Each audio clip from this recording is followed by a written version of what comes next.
Hey, salut mes petits lecteurs de fanfiction, j'espère que vous allez bien et aujourd'hui on se retrouve pour une fanfiction des abonnés. Et donc là c'est une fanfiction écrite par Chloé Avons sur le couple Hermione Granger et Harry Potter, donc sur le Hermione. Cette fois-ci là c'est Kev qui va la lire, alors on espère que ça va vous plaire. Et bien sûr, avant, n'oubliez pas de vous abonner et activer la cloche pour recevoir toutes les notifications quand on sort une vidéo. Et mettez un gros pouce bleu pour montrer que vous aimez cette vidéo. Et rejoignez-nous sur nos réseaux sociaux qui sont aussi en description. Et n'hésitez pas à envoyer votre fanfiction dans notre boîte mail qui est en description pour qu'on la lise dans un prochain épisode. Voilà, et puis moi je vous laisse avec le reste de la vidéo. Un amour impossible. Chapitre 1. Une horrible nouvelle. C'était un soir, après les cours, qu'Hermione apprit la nouvelle qui chamboula sa vie pour toujours. Elle était tranquillement assise et lisait un bouquin. Elle adorait bouquiner pendant des heures, c'est justement son passe-temps préféré. Quand tout à coup, la porte de sa chambre s'ouvrit et apparut la tête de Ginny, qui avait l'air déconcertée. Elle dit « Hermione, Harry veut nous parler. Il nous donne rendez-vous à 22h devant le lac du côté de la maison d'Hagrid. Ça aura au moins été le mérite d'être précis pour une fois. » Ce n'est que quand Ginny fut repartie qu'Hermione se rendit vraiment compte de la situation. Harry voulait lui parler à elle et aux autres. À 22h, donc c'est important et personnel. Car sinon, il y aurait dit entre deux cours. Hermione commença à faire les 100 pas et ne s'arrêta que quand elle passa devant sa pendule. 22h15, ça va, j'ai... Quoi 22h15 Oh purée de pommes de terre, vite! Elle fourra dans un sac au hasard une écharpe, sa baguette, un gros manteau et un livre. Au cas où ce serait ennuyant. Elle enfila un gros pull laineux que la mère de Ron lui avait tricoté et sortit du dortoir. Descendit les escaliers à toute vitesse, tomba 2 ou 3 fois et sortit de la salle commune. Mais Dumbledore l'aperçut. « Hermione, que vas-tu faire ?»« Oh et zut, 1 heure de retenue c'est rien, pensa-t-elle. Et non sans regret, elle fila à toute vitesse, se ramassa encore une petite douzaine de fois et arriva dans le parc. Elle courut jusqu'à l'endroit prévu et regarda autour d'elle. « Mais que faisais-tu, Hermione ?» chuchota Ginny. « Il est 23h moins de quart. »« Des... problèmes techniques ?» Et en silence, Hermione s'assit sur une chaise. Mais quelque chose la frappa d'un coup. Elle se retenut de crier et se leva pour aller voir quelqu'un. Elle attrapa le poignet d'Harry et l'emmena au bord du lac. « Harry, que fait Drago ici ?» dit-elle. « C'est de lui que je voulais te parler. »« Je l'aime, » dit Harry. « Quoi ? C'en est trop pour moi. Dis-moi que c'est une blague. Dis-moi qu'on est à Halloween ou le 1er avril, » dit Hermione. « Ce n'est pas une blague, » dit Harry. Et pour toute réponse, Hermione partit en courant. Elle pleura de chaudes larmes et ne put s'arrêter qu'après être tombée dans son sommeil. Mais pourquoi donc pleurait-elle ? Harry est gai. Il aime son pire ennemi. Tout ça est très normal, extrêmement normal. Il n'y a rien de plus ordinaire que ça. Puis quelque chose passa au travers des pensées d'Hermione. Quelque chose qui expliquait ces milliers de larmes, versées en quelques heures à peine. Non. Ce n'est pas possible. Je m'étais juré de ne jamais au grand jamais tomber amoureuse. Comment faire ? Dit Hermione.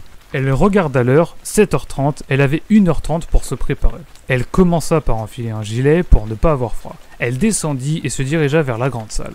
Elle était tellement fatiguée qu'elle n'entendit même pas Ginny et Luna l'appeler à tort et à travers. « Mais elle fait exprès ou bien ?» dit Ginny. « Je ne pense pas, » répondit Luna. « Je crois qu'elle ne nous entend pas. Quelque chose la préoccupe. » « Mais quoi ?»« Je vais lui demander, » dit Ginny d'un ton féroce. Celle-ci se leva, mais Luna la retint. « Je pense que nous devrions la laisser régler ça toute seule, dit-elle. »« Mais elle doit m'aider pour mon devoir de potion, » dit Ginny. « Tu ne changeras jamais, » répondit Luna. Pendant ce temps, Hermione avait avalé une tartine et un jus de citrouille. Elle remonta, passa devant Ron, qui la salua, et elle s'habilla. Il était maintenant 8h, et Hermione essaya de cacher ses cernes en se maquillant. Elle lit un peu, et vint l'heure du premier cours de la journée. Elle s'y rendit à contre-cœur. Hermione, épuisée après le 2 ou 3e cours auquel elle venait d'assister, était fatiguée. Si bien qu'elle ne put tenir debout très longtemps. Elle était tellement épuisée qu'elle tomba à terre et s'assit contre un mur pour faire passer son mal de tête. Elle ne pouvait plus se lever au risque de faire un malaise. Elle était seule dans les toilettes, le seul endroit où personne n'osait venir. Chapitre 2. Un amour toxique. Hermione savait qu'elle ne pouvait pas se lever maintenant. Elle utilisa sa dernière force pour aller dans une cabine de toilette. Là, elle réfléchit un certain temps. Et ses pensées devinrent malsaines. Elle avait en tête un plan pour tuer Malfoy. Elle chassa d'un revers de la main ses pensées particulières et entendit ceci. « Hermione, où es-tu ?»« Dans les toilettes, Harry, » dit-elle avec une voix faible. Elle attendit et Harry vint la chercher. « Mais que fais-tu ici ?» demanda Harry tout en soulevant Hermione. Tu peux me poser, hein, oh, dit Hermione. Mais elle s'endormit et se laissa faire. Elle est mignonne quand elle dort. Mais qu'est-ce que je dis, moi ? Pensa Harry. Et il emmena Hermione dans sa chambre. Par sécurité, il décida de rester dormir dans le canapé de la chambre d'Hermione. Le lendemain, Hermione se réveilla et remercia Harry. Puis Harry s'en alla et elle fut seule. Elle avait décidé de mettre son plan en exécution demain, celui pour tuer Malfoy. Elle s'imagina alors le jour même. Il n'était pas loin de midi et tout le monde mangeait. Elle se levait et dirait qu'elle va aux toilettes. Elle s'en ira vers la serre du professeur Chourave et récupérerait une pelle. Il devait y avoir une pelle dans une serre, non ?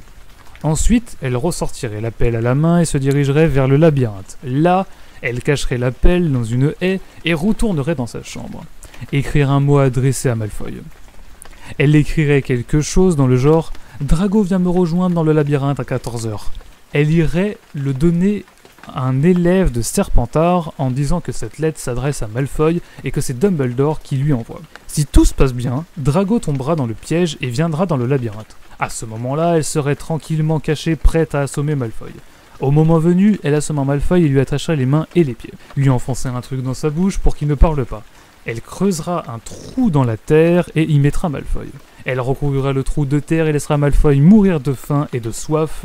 Elle s'excusera pour la mort de Drago auprès de Harry et Harry l'aimera en retour. Chapitre 3, un plan sans retour. Hermione attendit avec impatience 11h30 pour aller dans la grande salle. Elle mangea un peu car elle était stressée. Elle dit « Je vais aux toilettes ». « Ok », dirent ses amis. Elle se dirigea vers la serre du professeur Chourave, le stress commençait à monter.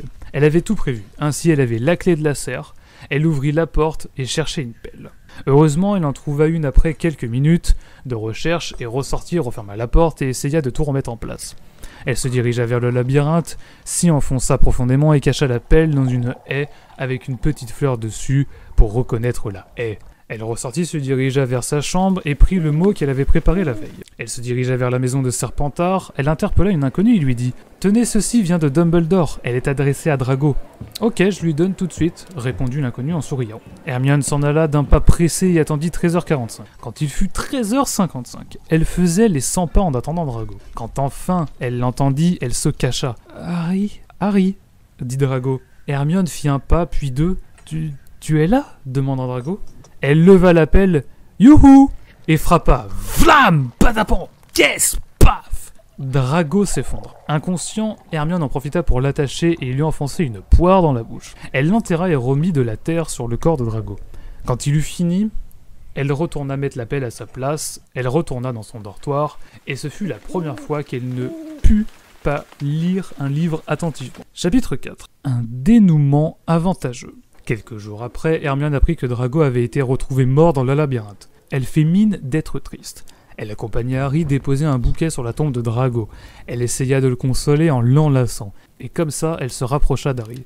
Jusqu'au jour où... « Harry, je suis vraiment désolé pour... » dit Hermione. Harry l'embrassa. « Comment ça peut être aussi simple ?» pensait Hermione. Quand ce fut terminé, Harry lui dit tout simplement « Je me sentais seul et maintenant coupable. Tu n'as pas à l'être. Mais... tu m'aimes au moins ?» demanda Hermione. Je pense, oui, je pense, mais... Et toi ? Et sans hésiter, elle l'embrassa. C'est assez clair, dit Harry. Ça te dit une sortie dans la forêt demanda Hermione. Tout de suite ? Oui ! Dit Hermione en s'exclamant. Allons-y alors, dit Harry. Ils se lèvent et s'en allèrent. Ils rentrèrent tard. 1 an et demi plus tard, juste après les 18 ans d'Hermione, tout allait bien, et Harry avait une demande spéciale envers Hermione. Il s'était préparé. Hermione était avec Ginny. Luna et tous ses amis a parlé d'une petite fête pour la fin de la dernière année. Harry s'approcha et s'agenouilla devant Hermione. Il dit Hermione, tu veux m'épouser ? Oui, disait Hermione. Et voilà comment ils se mariaient. Chapitre 5. Une fin heureuse ou bien. Hermione et Harry ont maintenant 28 ans. Et ils vivent toujours le grand amour. Ils ont 2 enfants, une fille du nom de Riley et un garçon qu'il se nomme Valentin. Harry a maintenant réussi à oublier Drago, malgré quelques dérapages de temps à autre. Une seule chose pèse sur le couple, quelque chose qui, si jamais a été découverte, pourrait tout remettre en jeu. Et je parle bien sûr sur l'identité de l'assassin de Drago. Hermione prie donc chaque soir, chaque jour, et chaque semaine, chaque mois et tous les moments de sa vie pour que cela reste secret. En attendant, tout va bien. Fin. Voilà, c'est la fin de cette fanfiction. Comme d'habitude, dites-nous dans les commentaires ce que vous en avez pensé. Et n'oubliez pas de vous abonner et activer la cloche pour recevoir toutes les notifications quand on sort une vidéo. Parce que sur cette chaîne, on sort une vidéo tous les mercredis et samedis à 18 h. Aussi, mettez un gros pouce bleu pour montrer que vous aimez cette vidéo. Et rejoignez-nous sur nos réseaux sociaux. Et puis moi, je vous dis tchuss!